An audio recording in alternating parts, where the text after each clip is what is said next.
Hola amigos inversionistas, bienvenidos a un nuevo video en el canal. Mi nombre es Cristian Arens y el día de hoy estoy muy feliz, muy emocionado porque tenemos un invitado muy especial. Tenemos a César Davián, un gran emprendedor, creador de contenido. Tiene un canal de YouTube con casi 500,000 personas que lo siguen, donde habla de emprendimiento, finanzas personales y temas relacionados. Entonces el día de hoy vamos a tener una conversación bastante amena donde nos va a contar su historia, cómo es que administra su dinero, cómo es que se sobrepone a las dificultades y muchas cosas muy interesantes, así que estén muy atentos. Antes de empezar con ese video, déjenme invitarlos a que vean la descripción de este video aquí abajo, donde van a poder encontrar los links de los grupos gratuitos, todas mis redes sociales para estar conectados, también los links para adquirir mi libro, mis cursos y escuchar los demás podcasts. Ahora sí, acompáñenme que vamos a empezar. Hola César, ¿cómo estás? Bienvenido a un nuevo episodio de Invertir Joven. Estamos muy felices, muy emocionados por tenerte aquí con nosotros, así que, ¿qué tal? ¿Cómo va todo? Muy bien, muchísimas gracias. Un gusto estar contigo, gracias por la invitación, un verdadero placer y honor por esta invitación, con muchísimo gusto. Qué bueno, César, qué bueno. Mira, muchos de las personas que seguramente escuchan este podcast ya han escuchado tu historia. De hecho, justo te comentaba fuera de cámaras, iba a decir, pero en este caso sería de micrófonos, que esos fueron los primeros videos que yo vi en tu canal, justamente de tu historia, que es como una lista de reproducción. Pero para intentar, también hay gente que seguramente todavía no ha escuchado tu historia, y ahí vamos a dejar el link para que lo vea en tu canal de YouTube. Pero para un poco poner en contexto a las personas, ¿cómo es que César comienza a emprender? ¿Cuál fue ese deseo que nace en ti, que dices, no, yo tengo que emprender, yo tengo que salir adelante? Cuéntanos un poco esos primeros pasos. Muchas gracias. Bueno, es que los primeros pasos fueron infantiles y prácticamente como un juego, sinceramente, un juego, pero con una intención. Y bueno, esto es porque entre los 5 y 6 años de edad, yo quería comprar un pastelito que en México conocemos como chocotorro, no sé si en otros países lo conozcan así. Y después de pedirle dinero a mi mamá, como ella no tenía ni siquiera esa cantidad en ese momento para comprármelo, lo que me ofreció fue, debido a que ella trabajaba en las primeras empresas multinivel, vendiendo cremas y labiales, me entregó un par de labiales que ella tenía dentro de su stock y me dijo, mira, no tengo dinero, pero te doy estos labiales. Véndelos con las vecinas y si recibes dinero, con eso te compras tu chocotorro. Y eso fue lo que hice. Salí y insisto en que cuando me preguntan si me fue difícil o fácil, cuánto tiempo me demoré, qué les decía, me han preguntado de todo, qué les decía a las vecinas, cuál era mi argumento de ventas, pues obviamente no lo tenía, mucho menos a esa edad, no tenía ni idea de lo que estaba haciendo. Así que lo único que sí recuerdo como una imagen fija que se adhirió a mi memoria por siempre fue recordar a ese pequeño César Davián sentado en la banqueta disfrutando de un chocotorro. Y después de eso lo hice por toda mi vida, salvo un año que trabajé para una empresa. El resto de mi vida ha sido pues el comercio y los negocios. Después de ese chocotorro vinieron gelatinas, vinieron un montón de cosas. Después ya vendía, incluso de infante, ya vendía a papelerías, les vendía gomas, folders. De Batman recuerdo perfectamente que era como el boom del momento y me empezó a ir bien. Algo que no he contado nunca es que a mí siempre me gustaron los relojes, no me preguntes por qué, pero desde muy pequeño yo deseaba comprarme un reloj y además de pobre, exigente, porque me gustaban los buenos relojes, no me gustaban las cosas de imitación. Eso me lo recuerda mucho mi mamá y yo también lo recuerdo muy claramente. Entonces, haciendo esos esfuerzos, fue que compré mi primer reloj y ese reloj se convirtió después en un negocio. Y de muy pequeño empecé a vender relojes. Y con ese dinero, después empecé a invertir en divisas, gracias a mi hermana. Esto tampoco lo he contado nunca. Y ahora lo estoy recordando contigo. Mi hermana iba a estudiar inglés y cerca de donde ella estudiaba inglés había una casa de cambio. Ella ya trabajaba en un banco y lo que ella recomendaba siempre, me lleva muchos años, lo que siempre recomendaba en la casa era, le decía a mi mamá, mamá, invierte en oro y en dólares. Eso nunca se me va a olvidar, ¿no? O sea, no teníamos dinero, pero se hablaba de esas cosas porque, bueno, Claro. eso sí, había un ambiente de comercio siempre. Mi mamá vendió toda la vida, ni un día de su vida dejó de vender. Hasta los últimos días de su vida lo hizo. Y se me quedó grabado ese consejo, que cuando yo, además de vender lo que yo vendía, empecé a bolear zapatos y después andaba igualando el ingreso entre boleadas de zapatos y ventas de lápices, gomas, folders, etcétera, empezaba a tener ya pues un buen dinerito que le daba a mi hermana y ella me compraba dólares. Así que ese fue un instrumento que yo utilicé no tanto como para ahorrar, sino para hacer crecer el dinero. Pero se tradujo finalmente en un obstáculo que me impedía gastar, porque en México, sobre todo en aquella época, no había manera de comprar nada con dólares. Absolutamente eso era imposible. Ni los bancos aceptaban dólares. Así que los dólares se me empezaron a acumular y con eso, dado que los Reyes Magos nunca me trajeron nada, logré engañar a mis amigos diciéndoles que ese año los Reyes Magos me iban a traer una bicicleta, y además una bicicleta espectacular. Esa bicicleta me la compré yo con esos dólares. Así que, bueno, desde ahí hasta la fecha han sido muchas lindas experiencias que he recibido a través del emprendimiento, pero también otras que han sido durísimas. Golpes tan duros que me cuesta trabajo recordar, pero que son parte de mi historia, porque recordando esa lista de reproducción que tengo, a los 20 y pocos años de edad logro ya tener varias agencias de motocicletas y empiezo a ganar mucho dinero, eh, muchos miles de dólares diarios.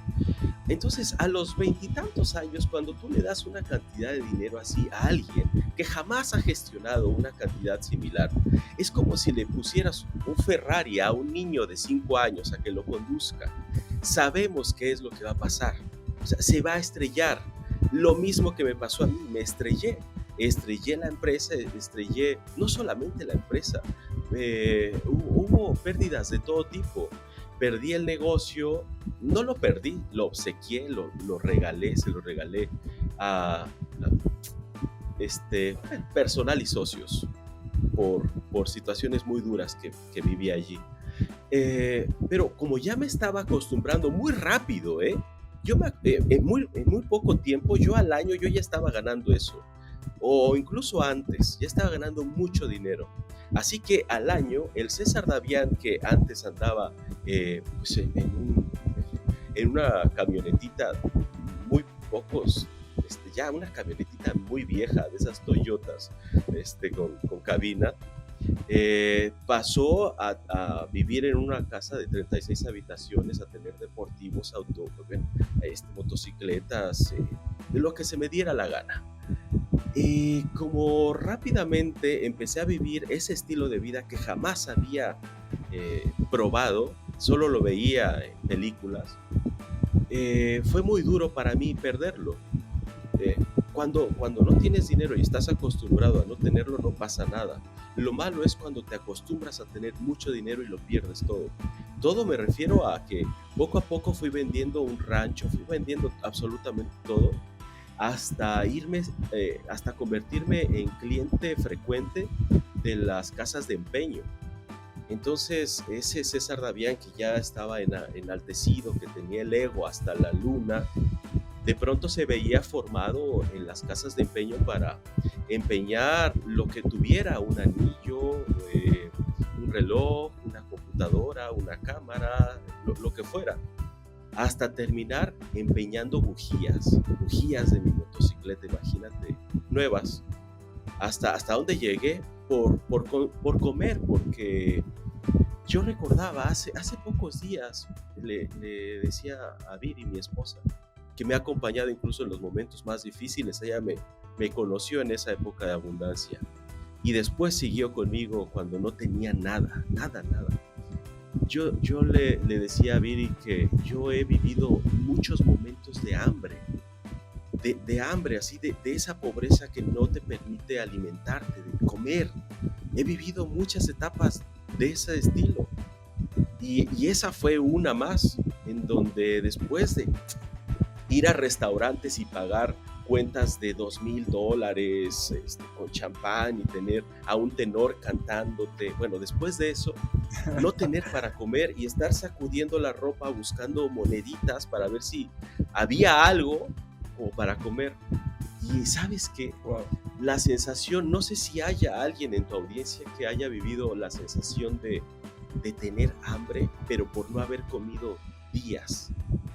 Es terrible, es terrible, de verdad. De hecho, se me formó un trauma después de eso, que una vez que salí dije, me prometo jamás volver a vivir una situación así. O sea, jamás volver a tener hambre, porque es horrible. Es una sensación que no te impide pensar en nada más. El estómago te duele, suenan las vísceras, lo único que piensas es en eso, en comer y beber, ¿no? Así que cuando me preguntan, cuando lancé mi simulador de negocios después de esa etapa tan dura, porque otro de mis grandes proyectos ha sido los simuladores de negocios, y eso lo creé en las peores circunstancias que yo jamás haya tenido, con hambre, con deudas. Me escondía atrás de un muro, llegaban los proveedores y yo estuve de pie un día, varias horas detrás de una columna para que no me viera por la ventana mi cobrador. Es terrible, es terrible. Viví una sensación muy difícil que sí me generó un trauma. Así que platicando con Viri en aquella época, yo le decía, estoy quebrado, pero nunca voy a ser pobre, porque para mí pobre no es el que no tiene dinero, sino el que carece de ideas. Y mi idea era el simulador de negocios. Y construí ese simulador de negocios con esa hambre, pero hambre de verdad. Cuando me dicen, ¿por qué aprendiste el tema de los simuladores de negocios? Yo les digo por hambre, y la gente inmediatamente piensa que por ambición, ¿no? No. Yo quería disfrutar una arrachera, un corte. O sea, para mí eso era mi mayor deseo, era lo único que yo anhelaba, volver a comer carne. Ya no como carne, ahora ya soy vegano, pero en aquel entonces, vaya, era parte de mi cultura y de mi forma de vivir, y era un anhelo que quería realizar de nuevo. Pero fíjate, en esas circunstancias tan duras, también, mira, cuando te golpea la vida una vez, soportas y aguantas. La cuestión es cuando los golpes son tan repetidos y con tan poca frecuencia, tan poco tiempo entre un golpe y el otro, que llega a lastimar tanto a la persona que puede dudar incluso de sus capacidades, y eso me pasó a mí. Después de incluso desear graduarme voluntariamente de la vida porque era tan fuerte esto, me dolía vivir cada día, era muy doloroso soportar tantas cosas. Se dice que cuando pierdes tu ingreso, familiares o afectos y tu trabajo, es el combo perfecto para los suicidios. Y ese combo yo lo tenía, porque también con el tema de las agencias, los lazos familiares más estrechos también se rompieron, perdí muchas cosas. Podría decirte que perdí todo, menos lo más importante que tengo en la vida hasta la fecha, que es Viri, mi esposa. Pero todo lo demás estaba devastado. Así que decidí muchas veces renunciar a mi vida. manejaba por carretera y siempre después de cada curva decía, esta curva es la mía. Así que después de ver a Viri un día llorar mucho, dije, "Mm, decido quedarme". Al quedarme me refiero a este plano, por ti. Le dije, va por ti. Y ahí es en donde surgió en mí el tema de la resiliencia, porque la resiliencia no es un tema en donde te haces fuerte solo a ti mismo. La resiliencia surge cuando piensas hacerlo por alguien más. Por eso en temas de solidaridad y en catástrofes donde las comunidades se unen, es donde surge la resiliencia, porque ahí es cuando uno hace algo por alguien más, y ahí decidí quedarme por el amor de mi vida. Y después de eso, y después de estar en esas circunstancias tan terribles, seguí avanzando y desarrollando el simulador de negocios hasta que por fin lo emprendí. Y 3 años después de haberlo iniciado, nuevamente me encontré en una posición de abundancia. Y ese ya fue un negocio que yo construí en función de una idea que tuve mientras no tenía dinero, porque al no tener dinero, yo decía, acostumbrado a emprender de la manera tradicional, estoy hablando de los 2000, principios de siglo. Entonces, la manera tradicional de iniciar un negocio era lo común y era lo que yo conocía. Así que yo estaba acostumbrado a vender cosas, objetos, ítems, ¿no? Así que allí, pobre y sin tener, obviamente, con la reputación tan destruida que tenía, no tenía ningún apoyo ni de inversionistas, ni de crédito, ni de bancos, ni de ningún tipo de financiamiento económico. Así que dije, la única cosa lo único que puedo vender son mis sesos, son mis conocimientos, es mi experiencia. He logrado hacer muchas cosas, sé hacer negocios, voy a vender eso. Y empecé a vender mis conocimientos a partir de revistas. Primero empecé a escribir para revistas, después para una revista, después para 2, 3, 4, 7. Empecé a escribir mucho para revistas, en las revistas además más importantes de aquella época, siendo yo alguien que jamás había escrito en su vida. Decidí que esa podía ser una alternativa que circunstancialmente se convirtió después en una fuente de ingreso, pero no lo busqué por eso, sino porque William Cohen, a través de un libro, lo recomendaba. Bueno, César, en verdad es muy interesante todo lo que nos estás contando de tu historia, y yo me identifico con muchas partes, sobre todo la primera, ¿no? De que tu mamá te incitaba primero a vender. Mi mamá también ha estado en redes de mercadeo, siempre ha trabajado en ventas.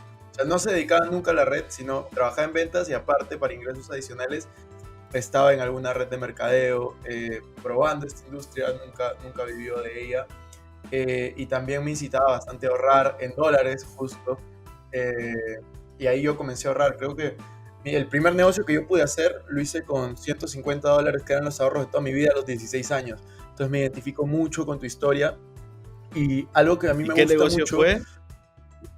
Fue un negocio de pulseras, de importación de pulseras de silicona y relojes desde China, y lo vendía ahí recién estaba saliendo Facebook, estaba de moda, y lo comencé a vender por Facebook, explotó, gané mucho dinero para mí. O sea, yo tenía 17 años, 16 años cuando empecé.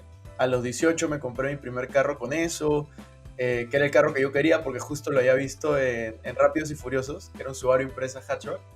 Y fue increíble. Yo conecto mucho con esa historia. Y luego la vida, en verdad, a mí me enseñó bastante, porque después de tener buenos negocios, buenos ingresos, duele muchísimo perderlos. Y mi historia no es tan impactante como la tuya, en realidad, en ese lado. Pero sí, yo pasé de ganar mucho dinero a no ganar nada.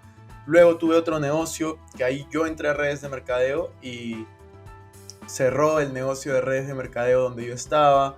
También fue pasar de la noche a la mañana, perder toda mi fuente de ingreso. Y Y luego de perder estas fuentes de ingresos, realmente te das cuenta de la importancia de no depender de solo una fuente de ingresos, sino tener más de una fuente de ingresos, comenzar a invertir, la importancia del dinero.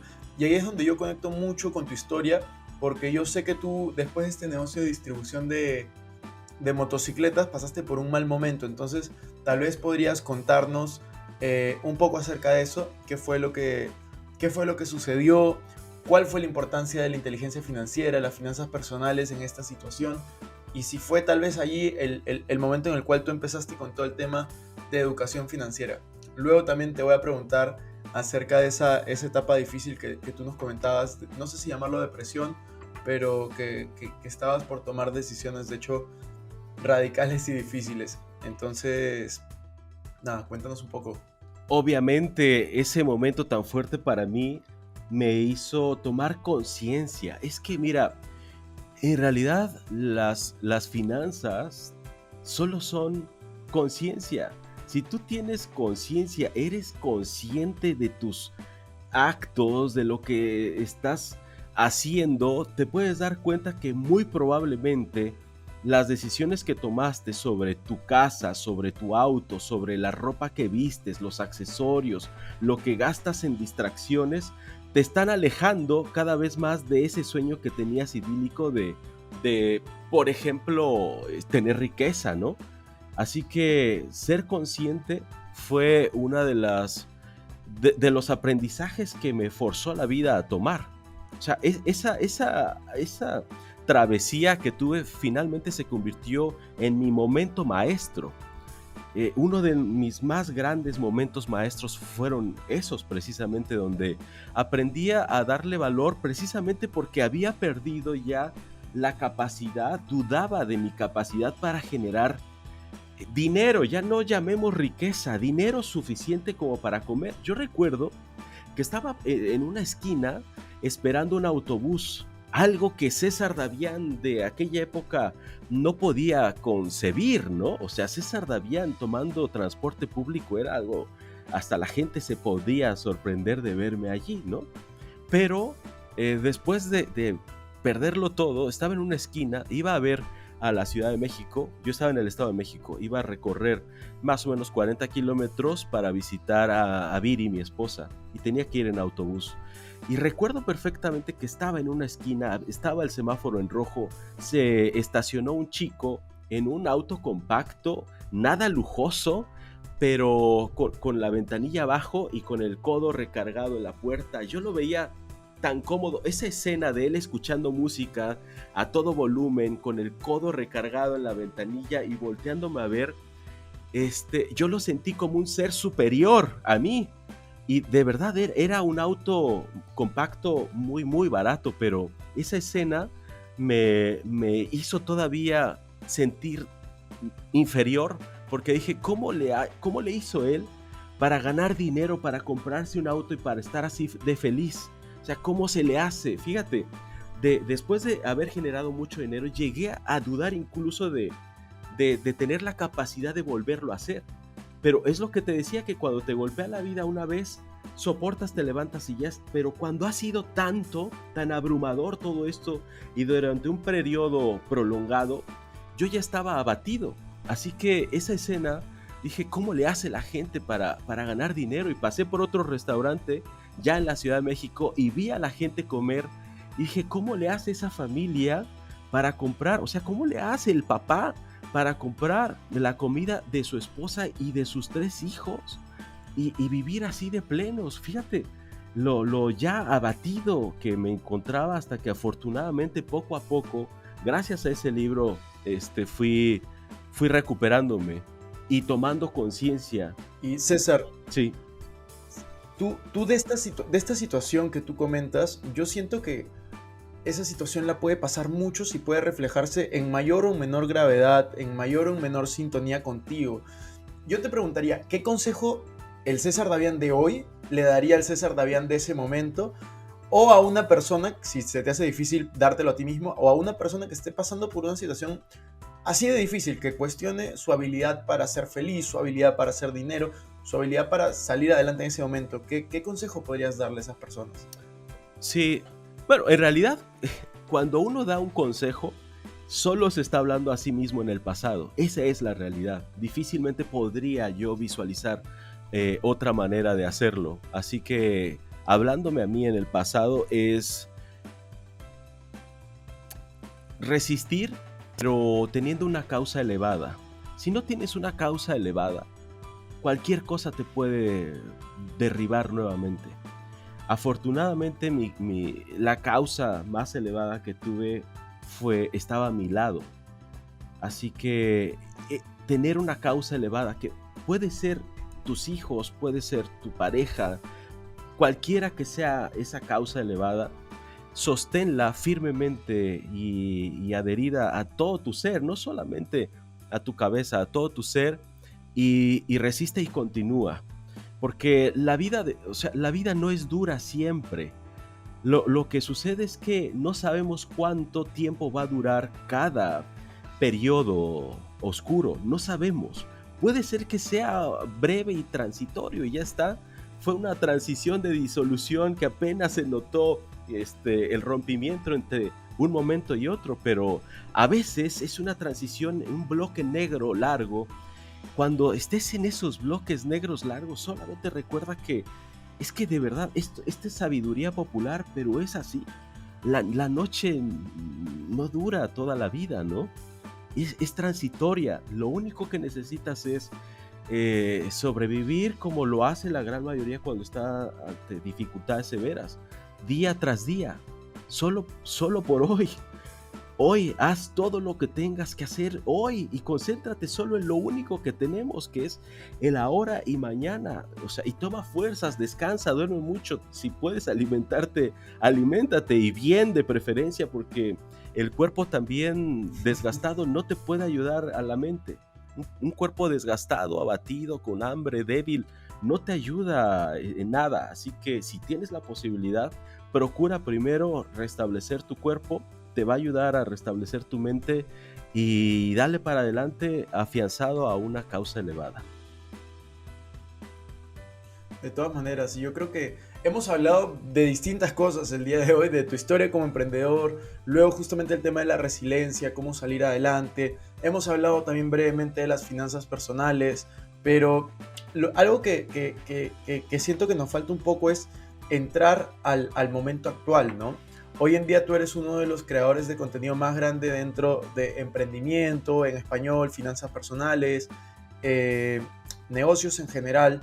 Entonces, si tú tuvieras que darle un consejo a una persona que quiere empezar a emprender, porque yo creo que el principal expertise que tú tienes es justamente que emprendes desde muy joven y tienes muchos años tanto de éxitos como de fracasos, que yo creo que los dos te dan muy buenas experiencias. ¿Qué consejos le podrías dar a una persona que quiere empezar a emprender?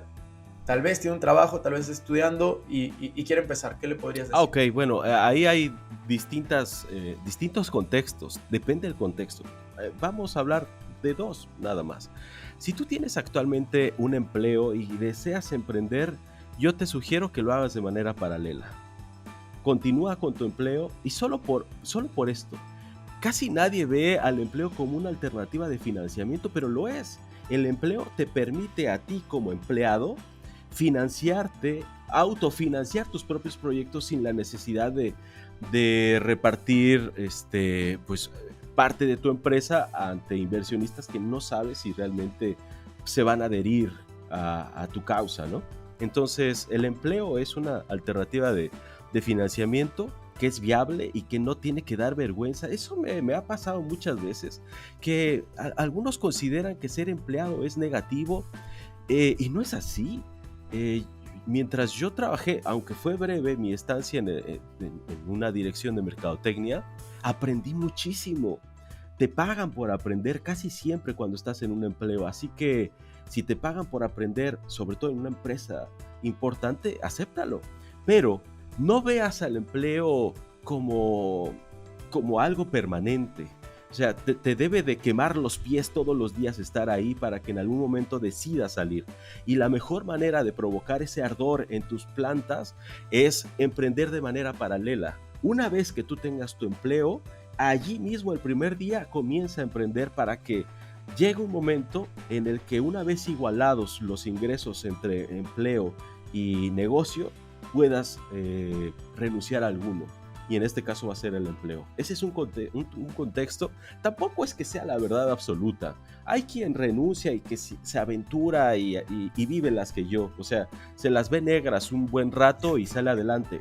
También, si tienes si tienes las ganas de hacerlo muy intensamente, también se puede, ¿no? Uno decide si se la quiere llevar más tranquila o súper intensa, sabiendo que cuando uno habla de intensidad y cuando uno habla de pérdidas de dinero, ingresos, negocios, problemas con inversionistas, deudas bancarias, deudas con socios, bueno, es algo que te aseguro nadie voluntariamente quiere vivir. Pero si te tocó, bueno, enfrentarla con fuerza, sabiendo que eso fue lo que decidiste. Y por otro lado, si se trata de emprender, hoy la manera de emprender es muy diferente a la que se emprendía tan solo hace 2 años. Ha cambiado radicalmente la manera de iniciar un negocio y mi consejo sería: inicia un negocio de manera digital, o por lo menos que contenga un 60% de elementos digitales, de componentes digitales, para que pueda salir adelante. Esa sería mi recomendación. Claro que dentro de este tip soltado así al aire hace falta mucha información. Decir emprende digital es quedarme muy, muy, muy corto, pero ya cada uno puede investigar por su cuenta cómo es que podemos hacerlo dentro de las centenares de alternativas que tenemos para iniciar digitalmente. Sí, yo creo que antes, hace unos 5, 6, 10 años, la gente veía esto de ganar dinero por internet como algo utópico, súper difícil, y creo que hoy es algo, está mucho más normalizado. Creo que todos conocemos a alguien que vive por ingresos por internet, más allá de su youtuber favorito, podcaster, lo que sea. Yo creo que conocemos gente que vive de esto y es increíble porque el mundo está avanzando a pasos agigantados, y yo siempre digo, ¿no? Si tienes un celular inteligente, más vale que sea inteligente porque también te ayuda a hacer dinero o a mantenerlo, ya sea ahorrando, invirtiendo, que es solo diversión y entretenimiento. Y de hecho, parte de eso es también el cambio que tú estás generando. Tú eres un creador de contenido positivo, de educación financiera, de educación empresarial en general, y hay muchas personas que probablemente te siguen y quieren ser también creadores de contenido. ¿Tú qué opinas de una persona que quiere ser creador de contenido? ¿Qué le podrías decir? ¿Qué consejo podrías darle a una persona que busca ser creador de contenido? Bueno, primero que se atreva, porque es una de las alternativas más viables que conozco, Sinceramente, es la que menos riesgos tiene, pero no es que sea fácil. Esto es, mira, lo voy a decir claro: ser creador de contenido, hablando a título personal, esto es totalmente subjetivo, ¿no? Y sesgadísimo, porque lo estoy diciendo yo desde mi experiencia y nada más. Pero considero que para mí es una de las cosas más complejas a las que me haya enfrentado en toda mi vida. Así te lo digo. Contra todo lo que he emprendido, ser creador de contenido para mí ha sido el desafío más importante al que me he enfrentado, pero que también más satisfacciones me ha dado y también menos problemas de ese tipo. O sea, afortunadamente, desde que me fui por este lado, jamás volví a tener hambre. Todo lo contrario. Me tardé 30 años para encontrar este camino que me permite hoy vivir la vida que siempre soñé, voltear y ver un paraíso y vivir en él, salvo los 40 grados a los que me enfrento todos los días, pero que se sobrellevan si se vive adecuadamente. Así que primero es que se atrevan, que tomen la decisión. Sabes que nos da mucho miedo enfrentarnos al público, pero es que es así. El segundo miedo más importante que tiene el ser humano después de la muerte es enfrentarnos a un público. Así que es totalmente comprensible. Dentro de los cursos que yo doy, te voy a decir sinceramente, el 80% de quien los toma, que aparentemente ya decidió ser creador de contenido, se frena y no lo hace. Bueno, por dos enemigos que menciono frecuentemente: el miedo y la vergüenza. Nos da miedo y nos da vergüenza. una vez vencido esto, que además, afortunadamente, para crear contenido no te tienes que aventar venciendo absolutamente todos tus miedos. Puedes ir paulatinamente creando contenido donde te parezca más placentero, donde por lo menos al principio puedas controlar un poco más. Es decir, si de plano no quieres mostrarte frente a la cámara, crear contenido lo puedes hacer a través de, bueno, de un podcast, por ejemplo. Entonces, de podcast. Sí, puede ser desde podcast.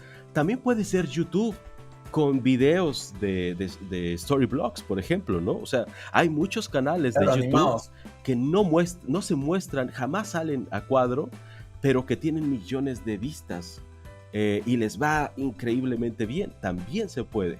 Ahora, la segunda pregunta que tendríamos que formularnos es, si decides hacerlo en el anonimato, en realidad lo que estás decidiendo es no tener una marca personal. Y esa es otra disyuntiva entre crear solamente un negocio o desarrollar una marca personal. Y yo siempre recomiendo enfrentarnos al público y desarrollar la marca personal, que se va a establecer en mayor medida y con mayor engagement cuando uno da la cara. Porque te conocen, porque te ven, porque se puede establecer ese vínculo de confianza entre audiencia y tú. Pero si no te muestras, difícilmente se puede lograr eso y solamente vas a tener vistas y solamente estarás generando revenue a través de las vistas, pero no estás creando ni una personal y mucho menos una comunidad en torno a ti.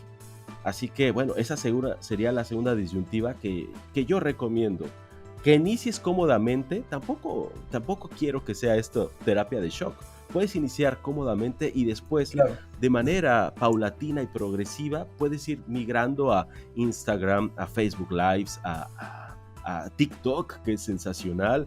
Y que por cierto te vi en TikTok, felicidades, estás creciendo durísimo allá. Gracias. Bueno, excelente. Voy a seguir tus pasos, por cierto. Para TikTok quiero también meterle ahí candela. Bueno, y ya está. Esa sería así lo más breve que podría compartir, porque en cuestión de recomendaciones para marca personal, negocios digitales, podríamos demorarnos muchísimo, pero con eso espero ayudar. No, de todas maneras, César, y en realidad creo que el podcast se nos va a quedar un poco corto. Voy a ir a la última pregunta, pero hay muchas cosas que todavía me gustaría conversar. Vamos a ir a la última para ir terminando, y por ahí, si hay acogida, a la gente le gusta este episodio, lo comparte, nos etiqueta, pues quién sabe, sacamos por ahí otro. Entonces, la última pregunta es, ¿cómo es que César Davián administra e invierte su dinero? Ok, bueno, en cuestión de administración, aquí estamos hablando de gestionar. Mira, la gran mayoría de las personas estamos, lo voy a decir como es, estamos adiestrados a gestionar la escasez. Porque en la escasez somos muy buenos administradores. Cuando tienes muy poco dinero, gestionas la escasez de una manera impresionante y eres el mejor administrador. Cuando se te está acabando la pasta de dientes, el papel de baño, el dinero de la quincena o tu ingreso, eres el mejor administrador. Sabemos hacerlo bien en la escasez. Lo importante es hacerlo bien en la abundancia. Y poco a poco tenemos que aprender a gestionar abundancia, y eso solo se logra, obviamente, permitiendo que la riqueza se acumule. ¿Y cómo logro yo eso? ¿Y cómo logré vencer al ego y lograr no quemar el dinero mientras llegaba en mis manos? Pues elegí un camino que se centra en el esencialismo, en donde lo que tengo es esencial para mi vida y nada más, y ya no me importan las posesiones materiales. Logré, después de muchos años, lograr que las posesiones materiales no me absorban a mí, porque como dicen en el Club de la Pelea, que recomiendo que vean esa película, dice que las cosas son quienes terminan poseyendo al que las tiene, y muchas veces es así. Mientras más autos tienes, más tiempo les dedicas. Mientras más cosas tienes en tu casa, más tiempo le dedicas a limpiarlas, a cuidarlas, a protegerlas, a custodiarlas, a poner cámaras de seguridad, a poner guaruras, a poner guardias de seguridad en la entrada. En fin, o sea, es costoso llevar una vida aparente. Y cuando nos centramos en lo esencial, es tener que aporta a tu vida y no solamente tener por tener. Obviamente el esencialismo y el minimalismo van muy de la mano, así que hoy día tengo muy pocas cosas, muy pocas cosas, y lo que tengo es esencial y nada es demasiado costoso. Y tú inviertes, por ejemplo, en bolsa, en inmuebles, o tu portafolio lo tienes en una cuenta de ahorros. Sí, bueno, tengo distintas inversiones. Una de ellas, que es muy importante para mí, es el ahorro para el retiro a través del interés compuesto, que es una fórmula que casi nadie utiliza porque estamos acostumbrados a renunciar a la recompensa a posteriori. Queremos siempre la recompensa inmediata. Entonces, uno de los instrumentos que más me ocupa es el retiro, para tener una vejez digna. Y por otro lado, me gustan los fondos gubernamentales, solo que ahora por la crisis en la que estamos los retiré y estoy ingresando a algo que no me encantaba antes, pero que poco a poco le he ido tomando gusto, y ya llevo más o menos 1 año y medio, un poquito más, invirtiendo en tierra. Así que, bueno, en tierra, pero en lugares turísticos. Estoy invirtiendo allí, me está gustando mucho. Y ayer, precisamente, esta es primicia, ni siquiera en mi canal lo saben, se publica mañana. Pero ya mañana empiezo a publicar porque estoy haciendo un pequeño desarrollo. Y mira, sin querer, ¿no? Yo no había querido ingresar a bienes raíces inmuebles, pero ya estoy en ello, así que pues mira, no lo sé, tampoco lo estoy viendo como que mi vida dependa de este nuevo negocio. Lo estoy haciendo sinceramente por diversión, y siempre me ha gustado el tema de arquitectura, y ahora estamos ahí iniciando un nuevo proyecto inmobiliario en un lugar turístico, y a ver qué tal, jugando, totalmente, jugando, no espero nada, y eso también es algo que me ha gustado mucho, que por cierto fue una lección en una película de apuestas que decía que no hay que arriesgar lo que no estés dispuesto a perder. Así que, bueno, no es que tenga un pensamiento fatalista, sino que realmente, como las expectativas altas son las primas de la frustración, pues no tengo expectativas, simplemente estoy invirtiendo allí, pasándola bien, pero además, tan solo por ser tierra, la tierra, y en este lugar específicamente sí se está devaluando mucho más que CETES gubernamentales y cualquier otro instrumento de inversión bursátil o financiero. Me ha estado gustando, estoy ahí metidísimo, más, bueno, mis negocios tradicionales, no tradicionales, digitales, pero en los que ya llevo algún tiempo. Buenísimo, César. Ahí está básicamente mi situación actual. En verdad significa mucho haber podido compartir este espacio. Espero que no sea la última vez. Creo que compartimos bastantes temas en común dentro de nuestra historia, y tenemos una misión ahí de cambiar las vidas a través de la educación financiera, el emprendimiento y este mundo de los negocios digitales en general. Así que nada, muchas gracias por estar aquí con nosotros. ¿Algo que quisieras decir para cerrar este episodio? No, nada más agradecerte por la invitación, por esta consideración. Tu audiencia no sabe, pero yo tuve dificultades técnicas que ustedes me han ayudado a resolver. Muy agradecido por esto. Enhorabuena, que sigan los éxitos para ti y para tu comunidad. Les mando un fuerte abrazo. Muchas gracias, César. Ya nos vemos. Cuídate. Igualmente. Chao, chao. Bueno amigos, eso fue todo. Espero que hayan disfrutado muchísimo de esta entrevista. Si es que fue así, recuerden hacer clic al botón me gusta, suscríbanse al canal, aquí el canal principal, y un par de videos relacionados. Nos vemos. Chao, chao.